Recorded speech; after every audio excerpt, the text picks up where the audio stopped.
আসসালামু আলাইকুম। আপনি কি 50, 100 এমনকি তার চেয়েও বেশি সিভি পাঠিয়েছেন কিন্তু এখনও ইন্টারভিউ কল পাননি? তাহলে হতাশ হবেন না। সমস্যা হয়তো আপনার যোগ্যতায় নয়, বরং প্রস্তুতিতে।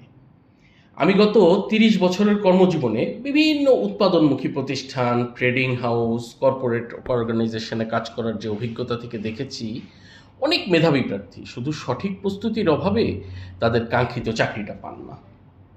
আজকে আমি 5টা গুরুত্বপূর্ণ প্রস্তুতির কথা বলবো, যেগুলো অনুসরণ করলে আপনার প্রথম চাকরি পাওয়ার সম্ভাবনা অনেক বেড়ে যাবে। চলুন শুরু করা যাক। 1, একটি প্রফেশনাল সিভি তৈরি করুন। মনে রাখবেন, একজন এইচআর সাধারণত আপনার সিভি দেখার জন্য মাত্র 10 থেকে 20 সেকেন্ড সময় নেন। এই অল্প সময়ে তিনি সিদ্ধান্ত নেন আপনাকে ইন্টারভিউতে ডাকবেন নাকি ডাকবেন না। তাই আপনার সিভি হবে পরিষ্কার, সংক্ষিপ্ত, বানান ভুলমুক্ত এবং যে চাকরির জন্য আবেদন করেছেন সেই চাকরির সাথে প্রাসঙ্গিক। অপ্রয়োজনীয় তথ্য দিয়ে সিভি বড় করার দরকার নাই। আপনার শিক্ষা, দক্ষতা, প্রশিক্ষণ, ইন্টার্নশিপ অথবা প্রজেক্ট যা চাকরির জন্য গুরুত্বপূর্ণ সেগুলি খুব সুন্দরভাবে তুলে ধরুন। মনে রাখবেন, সিভি হচ্ছে আপনার প্রথম পরিচয়, তাই এটিকে যত্ন নিয়ে তৈরি করুন। 2 নাম্বার, চাকরির জন্য প্রয়োজনীয় দক্ষতা অর্জন করুন। আজকে চাকরির বাজারে শুধু ডিগ্রি থাকলে হয় না। অনেক প্রতিষ্ঠান এমন প্রার্থী খোঁজে যারা প্রথম দিন থেকে কাজ করতে পারে। এজন্য Microsoft Excel, Microsoft Word, PowerPoint, email লেখা, অনলাইন মিটিং কিভাবে করতে হয়, প্রেজেন্টেশন কিভাবে দিতে হয় এবং ভালো করেসপন্ডেন্স মানে যোগাযোগের দক্ষতা এটা অর্জন করতে হবে। যদি ইংরেজিতে যোগাযোগ করতে কিছুটা দুর্বল হন, তাহলে প্রতিদিন অল্প অল্প করে অনুশীলন করুন। মনে রাখবেন, ডিগ্রি আপনাকে ইন্টারভিউ পর্যন্ত নিয়ে যাবে, কিন্তু দক্ষতা আপনাকে চাকরি এনে দেবে।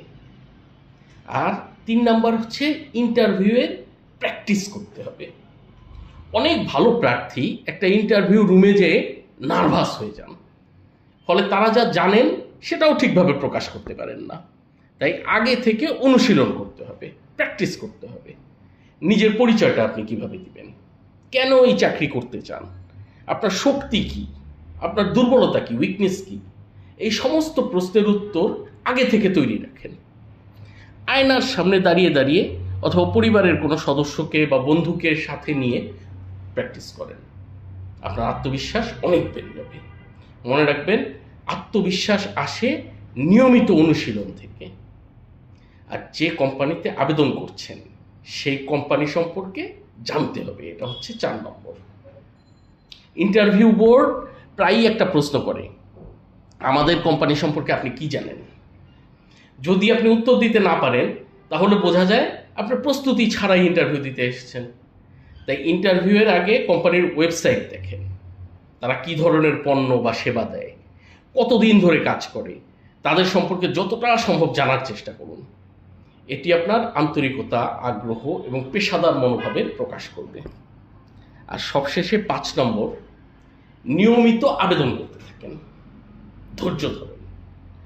প্রথম আবেদনেই চাকরি হয়ে যাবে এমনটা খুব কম ক্ষেত্রেই হয়। একটা ইন্টারভিউয়ের সুযোগ না পেলেই হতাশ হবেন না। প্রত্যেকটা আবেদন, প্রত্যেকটা ইন্টারভিউ আপনাকে নতুন নতুন জিনিস শেখাবে।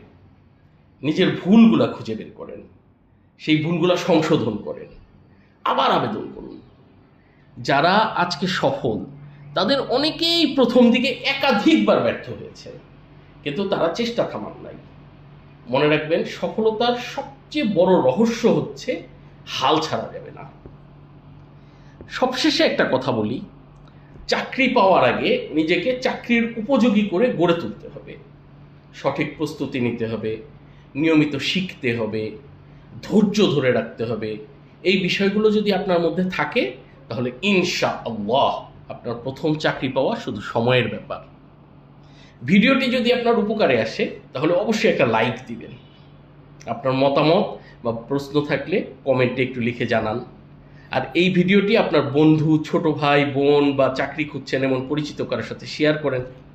আর ক্যারিয়ার, চাকরি, office management, procurement, supply chain এবং পেশাগত উন্নয়ন নিয়ে বাস্তব ভিত্তিক ভিডিও পেতে আমাদের এই ইউটিউব চ্যানেলটি সাবস্ক্রাইব করুন। এবং ফেসবুক পেজটি ফলো করুন। আপনার একটি লাইক, কমেন্ট, শেয়ার এবং ফলো আমাকে আরও ভালো আর তথ্যবহুল ভিডিও তৈরি করতে অনুপ্রাণিত করবে। ধন্যবাদ। ভালো থাকুন, সুস্থ থাকুন। আল্লাহ হাফেজ।